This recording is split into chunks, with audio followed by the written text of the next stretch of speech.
Lelaki ni kalau yang tak songsang, kalau dia pergi pusat mengurut dan tukang urut dia wanita, yang kena tangkap lelaki lah. Bila dia songsang, dia pergi sauna, yang kena tangkap lelaki juga. Perempuan yang songsang tak tahu apa jadi. Kesimpulannya lelaki ni memang kurang pandai lah. Suami yang dah berkahwin, dia bawa girlfriend pergi Hat Nyai, sangkut banjir pun kena tangkap lelaki jugalah. Lelaki ni kurang pandai.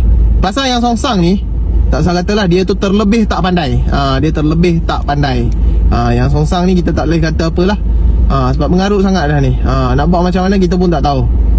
Tangkap ramai-ramai, letak dalam satu bangunan, buatlah. Carilah mana-mana ustaz siapa-siapa ke, pemimpin masyarakat ke, kaunselor ke, biar dia dengar ceramah sampai 24 jam. Jangan tidur 24 jam, dia dengar ceramah, keluar daripada ceramah tu biar clear, tak songsang dah, biar jadi straight balik. Ataupun tak tahulah nak buat macam mana. Tapi jangan bagi dia songsang lah. Tukar valve ke, tukar carburetor ke, tukarlah. Mana yang patut buat kita buat lah, kita tukar, bagi dia okey balik. Itu sajalah cara yang ada.